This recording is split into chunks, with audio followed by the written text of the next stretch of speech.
अस्सलाम वालेकुम नाज़रीन, मैं हूं आपका होस्ट फैज़ान अहमद चौधरी और आप देख रहे हैं इल्मी सिटी। नाज़रीन, जैसा कि आपको पता है कि इल्मी सिटी है हमेशा से अपने नाज़रीन के लिए ऐसे सेशंस लेके आता है जिनमें कुछ ना कुछ मुफीद इन्फॉर्मेशन होती है और जिसको देख के या सुन के जो है वो अपने करियर में चेंजिंग लेके आ सकते हैं, तब्दीली लेके आ सकते हैं।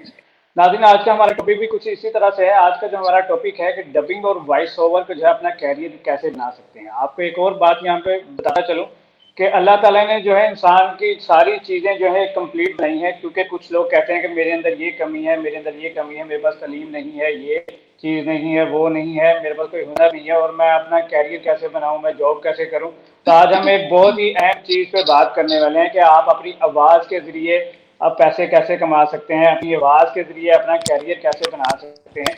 और आज इसी बारे में हमारे साथ बात करने के लिए हमारी जो है गेस्ट मौजूद हैं, अलीज़े चौधरी साहिबा। इनका जो है मैं तारुफ कराता चलूँ।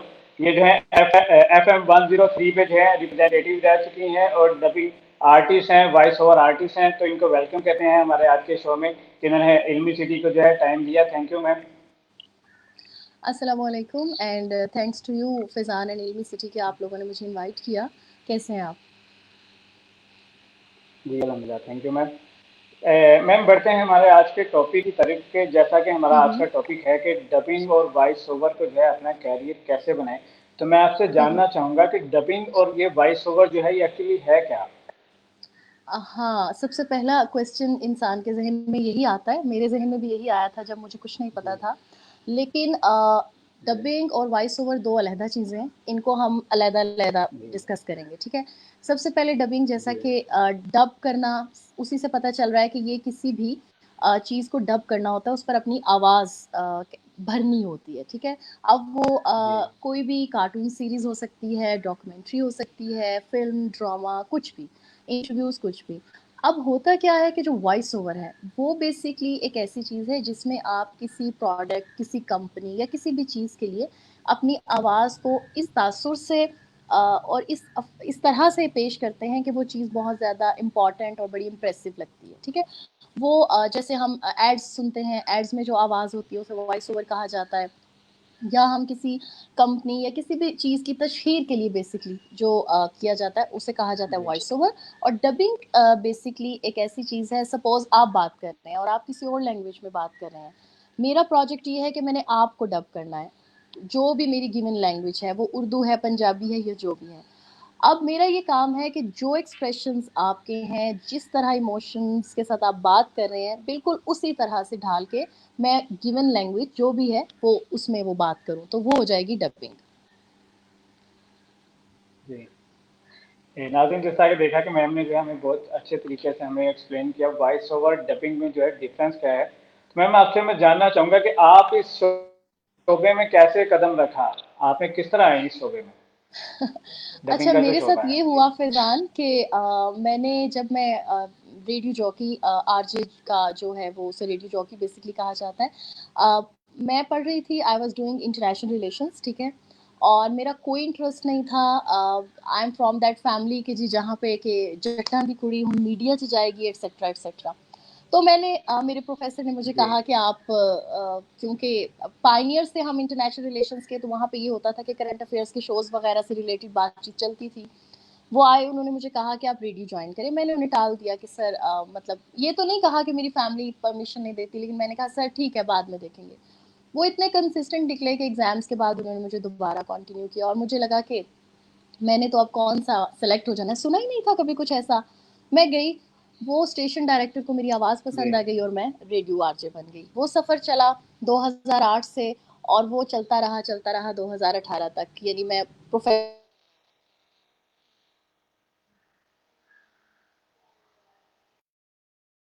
जी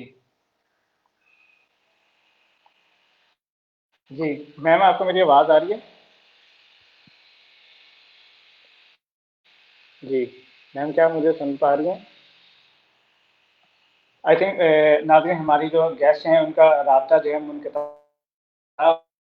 हो गया है।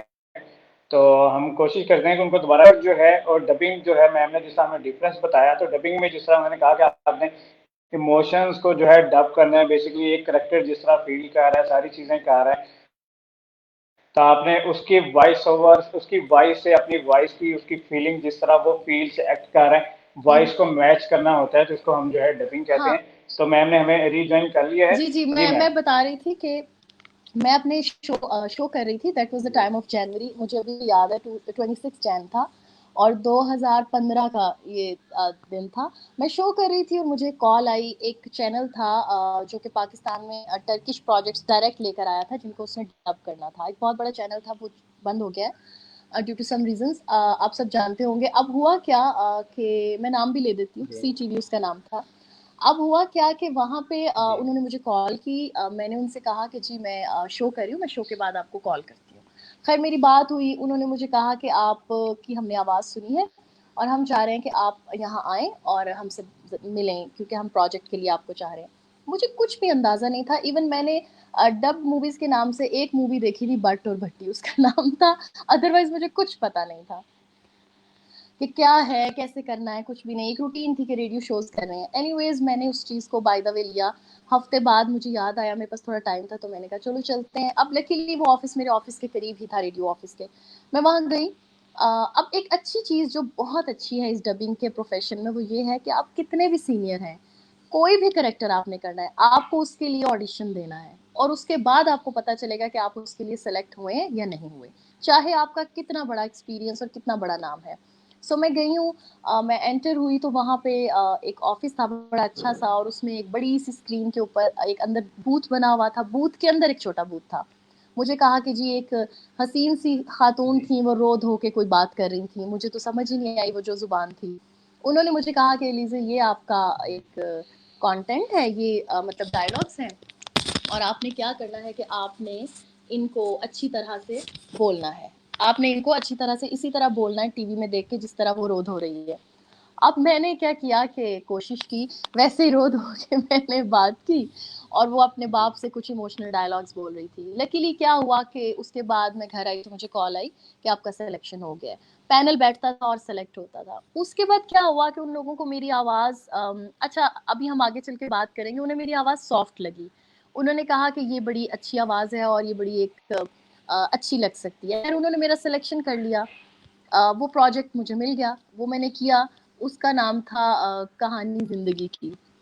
वो ऐसा ही एक कैरेक्टर था जैसे एक आम लड़कियां आजकल होती हैं, फैजान पढ़ी लिखी और उनके प्रॉब्लम्स होते हैं। उसमें खैर मुझे इतना जी सीखने का मौका नहीं मिला। अब हुआ क्या कि वहाँ के एक डबिंग डायरेक्टर थे जिनका इतना टैका था कि वो मतलब एवें किसी बंदे को नहीं रखते।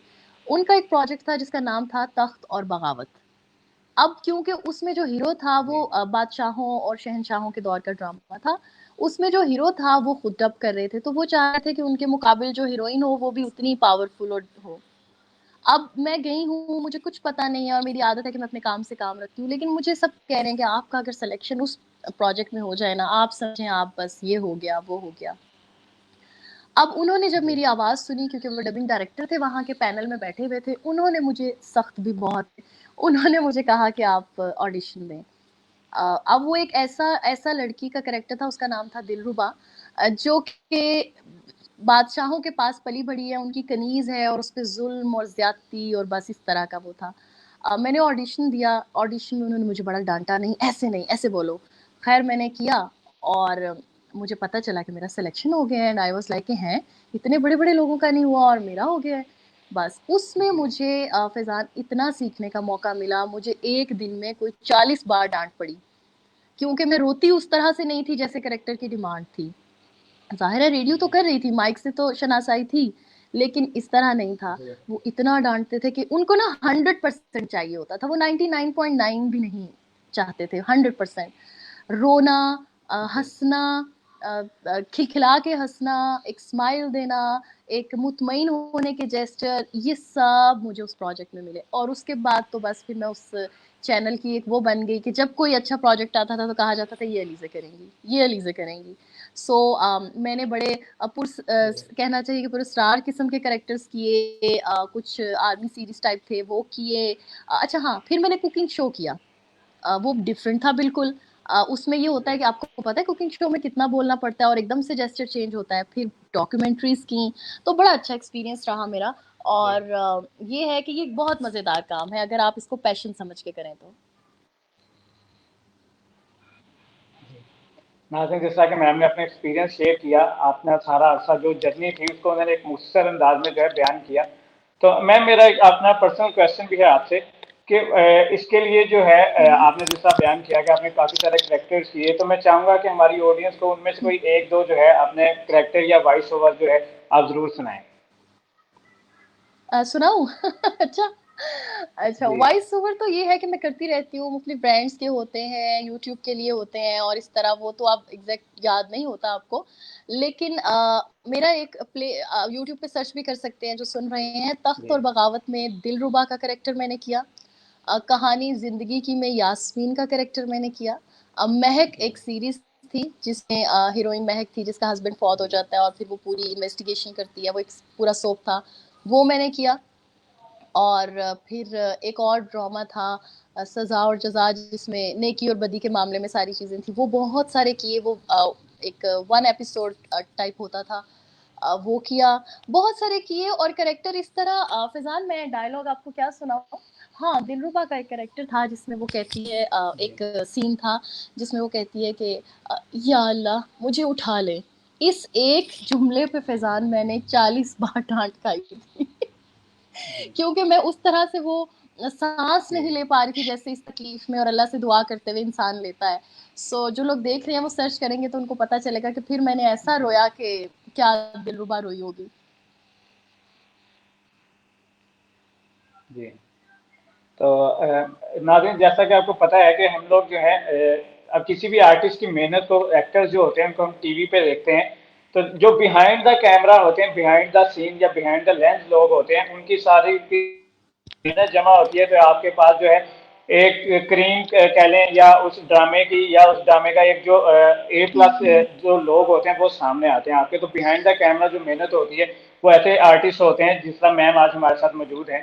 तो मैं लोगों को मैं और बात बताना चाहूंगा कि इन लोगों की जो है सेम मेहनत डबल होती है। वो इस तरह से कि मैम ने जिस तरह कहा कि आपने सेम हाँ, उसी बिल्कुल। करेक्टर को फॉलो करना है, उसी की फीलिंग से रोना है, उसी फीलिंग से हंसना है, वही सारा कुछ करना है। तो मैम मेरा जो नेक्स्ट हाँ, क्वेश्चन है यहाँ वो पे आपसे ये है मैं कि जब जी हाँ, हाँ।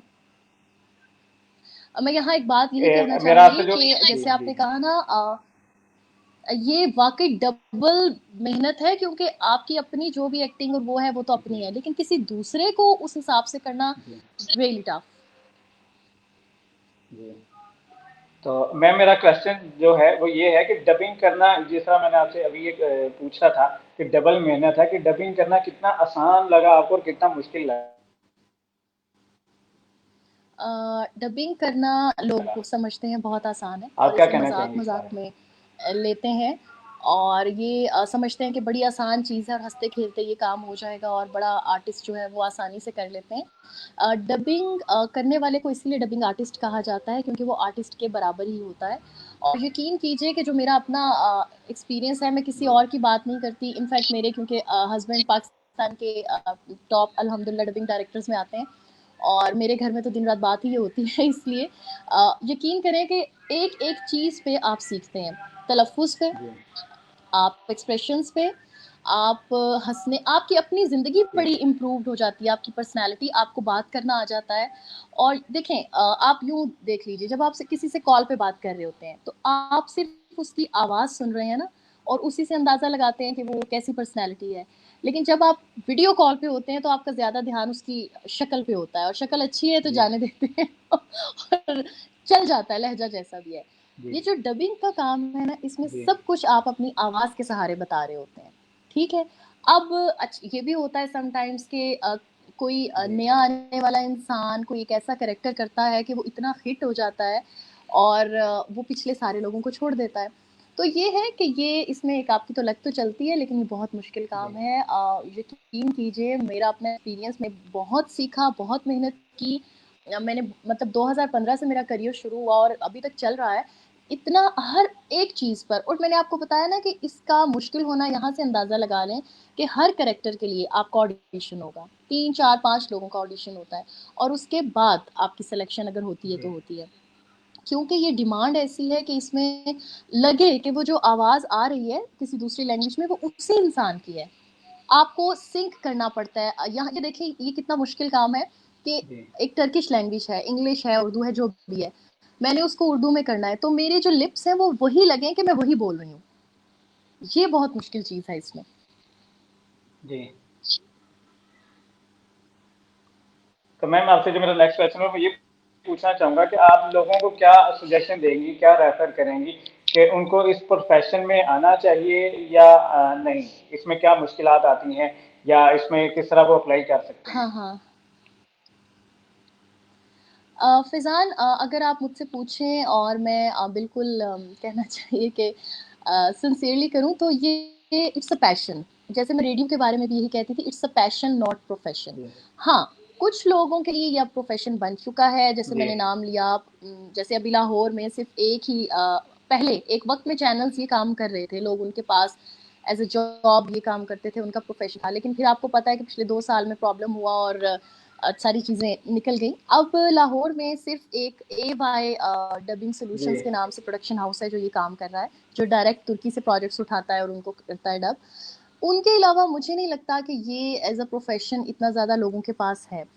ये अगर आप पैशन समझ के काम करेंगे और साथ आपका एक सिक्योर प्रोफेशन और है तो आप इसमें बहुत सुकून से आगे जा सकते हैं, नाम कमा सकते हैं। लेकिन अगर आपके सर पे घर चलाना है और साथ में ये काम है तो फिर ना तो आपको सीखने का मौका मिलेगा और ना ही आप आगे बढ़ सकेंगे, क्योंकि ज़िम्मेदारियाँ पूरी करने के लिए टू बी वेरी फ्रैंक जैसा आज का दौर है और पैसे की एक अपनी अहमियत है, जी आपके बजट और ये सब चीज़ें, तो उसमें थोड़ा मुश्किल हो जाएगा।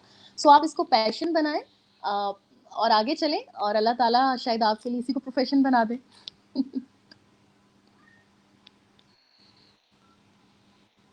जी। तो मैम मेरा एक और क्वेश्चन आपसे कि जिस तरह वॉइस की बात की है, हम वॉइस की बात करते हैं, उतार चढ़ाव की, वॉइस जी, पिच जी। की बात करते हैं, तो इसमें आप क्या लोगों को मशवरा देना चाहेंगी कि अपने वोकल्स को कैसे बेहतर कर सकते हैं वो, अगर कोई घर में हाँ, इसकी ये बड़ा प्रैक्टिस अच्छा करना चाह सवाल रहा है। है? बिल्कुल, ये बड़ी अच्छी बात है और ये अक्सर लोग पूछते थे जब हम लोग जी कर रहे होते थे, न्यू कमर्स आते थे तो वो कहते थे। अच्छा, एक तो ये चीज़ है फ़ैज़ान कि गॉड गिफ्टेड होता है, ठीक है? कुछ लोग ऐसे होते हैं जिन्हें पता ही जी नहीं होता कि उनके पास कितनी अच्छी आवाज़ है। जैसे अभी लास्ट नाइट मैंने एक जी फूड राइडर को बुलाया और जब मेरी उससे फ़ोन पे बात हुई तो क्योंकि मेरा काम ही ये है तो मैं हमेशा यही सुनती रहती हूँ। मैं अपने हस्बैंड से कह रही थी जी कि इसकी कितनी अच्छी आवाज़ है, इसको हायर कर लें। तो ये है कि कुछ लोगों में जी गॉड जी गिफ्टेड ये चीज़ होती है कि उनके उतार चढ़ाव इतने अच्छे होते हैं, उनका कॉमा फुल स्टॉप इतना अच्छा होता है। अच्छा, मेरा भी एक मसला था, जी मैं खे और हे इसमें मेरा फ़र्क बड़ा कम था। मतलब ज़ाहिर है हर इंसान परफेक्ट नहीं होता। जी हालाँकि रेडियो पे इतना अर्सा काम कर रही थी मैं, लेकिन इसके बावजूद मेरा खे और हे इनमें फ़र्क था। तो उस पर मुझे जी बड़ा काम करना पड़ा। इसमें फिर ये होता है कि जब आप आ जाते हैं ना इसमें तो आपकी वॉइस पिच होती है, आप उसको बेहतर करते हैं। जी समटाइम्स लोग होते हैं जो माइक के बिल्कुल क्लोज़ होके बात करते हैं तो उनकी आवाज़ फटती है। फिर वो कंट्रोल करते हैं उन जी वर्ड्स पे कि उन वर्ड्स को हमने किस तरह मोल्ड करके बात करनी है। कुछ लोग होते हैं जिनकी आवाज़ बहुत अच्छी होती है, वो माइक जैकेट लगा दी जाती है माइक के आगे, एक वो फ़िल्टर टाइप सा होता है। फिर कुछ लोग हैं जो कि 3-4 जी आवाज़ें बदल लेते हैं। आपको पता है इस फ़ील्ड में ये भी एक जी बड़ा मज़ा है। ऐसे बहुत से लोगों को मैं जानती हूँ जो एक वक़्त में 3-4 आवाज़ें बदल के कैरेक्टर्स करते हैं और कोई पहचान ही नहीं सकता कि ये एक इंसान की आवाज़ है। और बस इसमें ये है कि जो मर्द हज़रात अगर सुन रहे हैं मुझे और वो चाह रहे हैं इसमें आना, तो वो ये होता है कि आपको आवाज़ का उतार-चढ़ाव अपना खुद सेट करना पड़ता है माइक पे। जब आप हेडफ़ोन लगाकर बहुत सेंसिटिव माइक्स होते हैं, आप अपने आप को सुनते हैं तो आपको पता चलता है कि आपने भारी आवाज़ कब करनी है, नॉर्मल कब करनी है। जैसे कि एक जी यंग लड़का बड़ी 80 साल की उम्र के बंदे पे भी डब कर रहा होता है और एक 21 साल के लड़के पे भी। सो ये एक बाकायदा जी फ़ील्ड है। ये पूरी एक साइंस है इसकी भी। मतलब मुझे लगता है अगले कुछ सालों में से एज़ अ सब्जेक्ट भी पढ़ाया जाने लगेगा। जी। तो मैम आपसे जानना हाँ, चाहूंगा, जैसे अब जैसा आपको आपने मैं कहा बताती हूँ फैज़ान कि मेरी वॉइस को कि अच्छी आपने हुँ, हुँ। जो है फर्स्ट मूवी। जी प्लीज़ कैन यू रिपीट?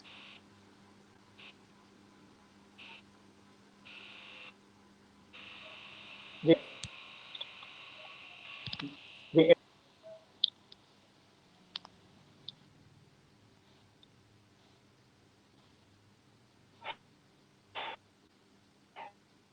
अच्छा, मैं आपको ये बता रही थी कि जैसे मेरी वॉइस क्वालिटी जो है वो सॉफ्ट है, ठीक है? और मुझे जब किसी बड़ी उम्र के अगर उस पर करना पड़ेगा तो मुझे खुद अपनी उस आवाज़ पे काम करना होगा कि मुझे किस तरह से वो करना है। बहुत से लोग माशाल्लाह जी से इतने मैम, आपको मेरी आवाज़? प्रोफ़ेशनल हैं इस फ़ील्ड में।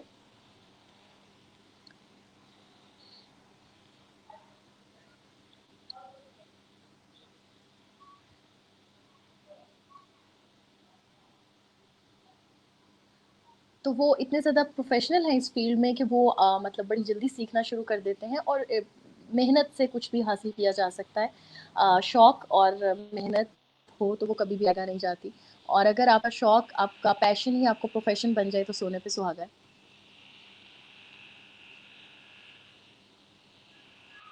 जी। मैम, आपको मेरी आवाज़ आ रही है? मुझे आप मुझे आपकी आवाज़ बहुत कट सुन के आ रही है फरहान। पा रही हैं?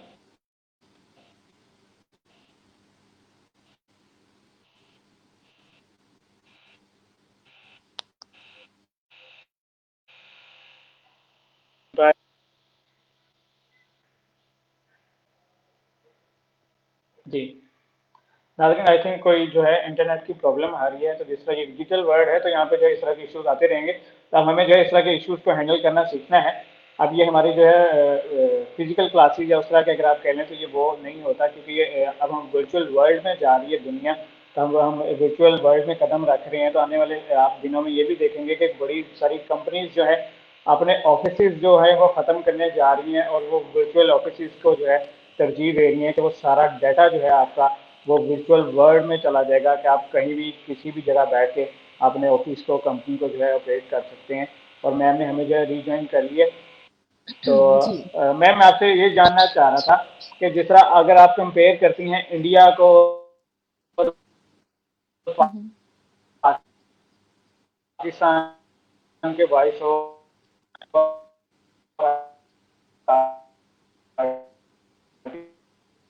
को, तो आप क्या देखते हैं कि इंडिया की इंडस्ट्री जो है वो बड़ी नहीं है, क्योंकि वहाँ पे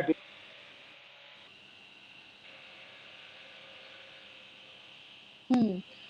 फ़ैज़ान, मुझे जितनी समझ आई है आपके क्वेश्चन की मैं आंसर करती हूँ। हाँ जी, इंडिया और पाकिस्तान का अगर कंपैरिज़न किया जाए तो आपको पता है कि इंडस्ट्री बहुत बड़ी है, और वहाँ तमिल इंडस्ट्री जो डब मूवीज़ होती हैं उर्दू में, हिंदी में सॉरी, वहाँ पे, वो एक बहुत बड़ा है। अगर वो उस इंडस्ट्री में मैं होती तो मेरे घर के बाहर मेरी लैंड क्रूज़र खड़ी होती इस वक़्त। जितना काम वहाँ पे है। और प्रॉब्लम ये होता है कि कंपैरिजन किसी चीज़ का नहीं है। देखिए, जिस जगह हम रह रहे होते हैं ना फैज़ान, उस जगह और उस माहौल के हिसाब से हम अपनी बात करते हैं। अब ये है कि अब के गोल है, जी। और वो एक प्लेटफॉर्म पे जमा हो गई है जिसे हम सोशल मीडिया कहते हैं। अब पाकिस्तान से बहुत से लोगों से कांटेक्ट किया जाता है। दुबई में कंपनीज बैठी जी। हैं जो कांटेक्ट करती हैं जहां उनको बात अच्छी लगती है। हब बने हुए हैं बहुत सारे, ऐसे प्लेटफॉर्म बने हुए हैं सोशल मीडिया पे, ग्रुप्स हैं जो आप ज्वाइन करते हैं वो एज वॉइस ओवर आर्टिस्ट या एज डबिंग आर्टिस्ट। वो फिर आपको कांटेक्ट करते हैं, आप अपना कंटेंट वहाँ अपलोड करते हैं, वो उनको अच्छा लगता है तो वो आपको कांटेक्ट करते हैं, और आप अपना आप यकीनन जो इंसान इस चीज़ से वाबस्ता है उसके पास अपना एक सिस्टम होता है घर पे या जहाँ वो रहता है। आप उनको वो डाटा भेजते हैं और आपके डॉलर्स में या जो भी आप मुल्क में काम करें उस हिसाब से आपके पैसे आ जाते हैं। तो ये एक बहुत बड़ा काम है, इसमें आपकी बाउंड्रीज महदूद नहीं है। आपको पता है आर्टिस्ट के लिए तो वैसे ही कोई हदूद नहीं होती। सो अब बड़ा आसान सोशल मीडिया की वजह से हो गया है कि लोग फेसबुक के थ्रू, जी। इंस्टाग्राम के थ्रू किसी भी तरह आपका काम देखते हैं। जैसे अब बहुत सारी चीज़ें जो यूट्यूब पे पड़ी होती हैं या यूट्यूब पे जो सीरीज़ चल रही होती हैं, उसमें आपको एप्रिसिएशन मिल रही होती है दूसरे मुल्कों से, दुबई से, तुर्की में जो पाकिस्तानी हैं जिनको नहीं समझ आती जी। लैंग्वेज, वो जब उर्दू में सुनते हैं और वो ड्रामास देखते हैं। इंडिया से बहुत सारे फ़ैन होते हैं, सिख बहुत सारे फ़ैन्स होते हैं आपके। सो ये एक बड़ा आसान हो गया हुआ है आज के दौर में। सो ये है कि अगर आप में वाक़ई टैलेंट है तो आप कहीं न कहीं निकल जाते हैं। जी। तो मैम, लास्ट में मेरा आपसे क्वेश्चन जो है वो ये है कि जो न्यू वॉइस ओवर आर्टिस्ट लोग बनना चाह रहे हैं या जो इस फील्ड में आना चाह रहे हैं, तो उनको आप क्या पैगाम हुँ, देना हुँ। चाहेंगी कि अपनी वॉइस को किस तरह से वो बेहतर जो से बेहतर लोग बना सकते हैं? हाँ, जो बच्चे आना चाह रहे हैं, जो स्टूडेंट्स आना चाह रहे हैं, जिन्होंने अपना मैथ्स कॉम जर्नलिज्म ख़त्म किया होगी, और वैसे दूसरे सभी लोगों का जहन बन सकता है। तो जी सबसे पहले तो आपने ये करना है कि आपने अपना तलफ़्फ़ुज़ ठीक करना है, ठीक है? आपको पता हो कि ज़्यादा नहीं होता, ज़्यादा होता है। ख़्याल नहीं होता, ख़याल होता है। ऐसी कुछ चीज़ें हैं जो मैंने बहुत ज़्यादा नोटिस की हैं डेली बातचीत में, और वो ये होता है कि फिर उसमें थोड़ा-सा प्रॉब्लम आ जाता है। सो घर पे बैठ के इतने सारे सॉफ्टवेयर हैं जो आप इंस्टॉल करें अपने फ़ोन में, हेडफ़ोन्स लगाएँ और आप अपनी लैंग्वेज ठीक करें। सबसे पहले ये। और दूसरी चीज़ जो बहुत इम्पॉर्टेंट है वो ये है कि आप में सीखने का हौसला होना चाहिए, आप में पेशेंस होनी चाहिए। आप पहले दिन ही अगर एक प्रोजेक्ट आपका हिट हो गया है, तो इसका मतलब ये नहीं है कि आप बहुत बड़े स्टार बन गए ओवरनाइट। ये आपकी लक होती है, लेकिन सीखने का अमल आपका सारी ज़िंदगी जारी रहता है। आपको बड़ों के पास बैठना है, जो इस शोबे में या इस प्रोफ़ेशन में बड़े हैं, उनसे सीखना है। यकीन कीजिए, एक दिन भी जो आप किसी प्रोफ़ेशन में गुज़ारते हैं ना, वो आपका मतलब आप सीख रहे होते हैं और आपके पास एक इल्म जमा हो रहा होता है और दूसरे आने वालों को आप सिखा सकते हैं। सो मैंने तो यही किया कि यही सोचा कि बाद अब बानसीब। सो मैंने तो बड़ों से मतलब जी, जी, जी कह के हर चीज़ सीखी है। क्योंकि जब कोई आपको बता रहा होता है तो उसके, हाँ, अगर वो गुस्सा भी कर रहा है तो उसके पीछे पता नहीं उसकी कितनी मेहनत है और वो चाह रहा है कि दूसरा इंसान वो टेंशन ना ले। सो आप उन चीज़ों को ज़रा ज़हन में रखें। आज के स्टूडेंट्स में सब्र कम है, पेशेंस कम है ठीक है? वो थोड़ी लाएँ, अपना तलफ़्फ़ुज़ ठीक करें, और आवाज़ जो है उसको ठीक करने का ये है कि आप अपनी आवाज़ को रिकॉर्ड करें और सुनें। कोई कैरेक्टर है उस पर आप अपनी आवाज़ को डब करें, ठीक है? और उसको सुनें और आपको लगेगा, क्योंकि इंसान सबसे बड़ा खुद अपना एनालिसिस कर सकता है। सो इसी तरह आप प्रैक्टिस होगी और फिर जब आपको इंशाल्लाह बाय चांस मिल जाएगा, तो आप बेहतर कर सकेंगे।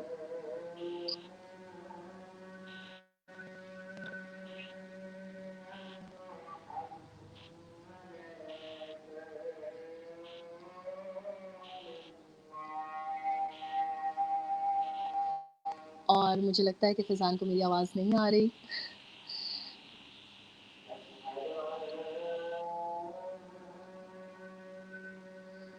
वो तमाम लोग जो आना चाहते हैं फ़ील्ड में, हम पुराने लोग जो इस फ़ील्ड में, उन्हें वेलकम कहते हैं, और अल्लाह ताला आपके लिए बेहतरियों के दरवाज़े खोले। और अगर आप वाक़ई वॉइस-ओवर आर्टिस्ट या आर्टिस्ट बनना चाहें, नाज़रीन, तो ये उसके लिए था आपको हमारा मेहनत करनी आज का पड़ेगी, जैसे आप कहा कि एक्टिंग से सेशन। भी ज़्यादा तो मेहनत करनी पड़ेगी। इश्यूज हर जगह होते हैं, तो आज हमारा इशू काफ़ी आ रहा है, उसके लिए हम जो है अपनी ऑडियंस से माजरत चाह रहे हैं। तो हमारा आज का ये सेशन था, और आज हमें जो है बहुत ही ऑनरेबल गेस्ट अलीजा चौधरी साहिबा ने जो ज्वाइन किया हुआ था, जो कि वॉइस ओवर आर्टिस्ट हैं। तो बहुत थैंक यू करना चाहूँगा कि उन्होंने जो है यूनिवर्सिटी को अपना कीमती टाइम जो है वो दिया। Thank you ma'am. Thank you so much. Thank you so much, Fazan. Really nice talking to you and you guys.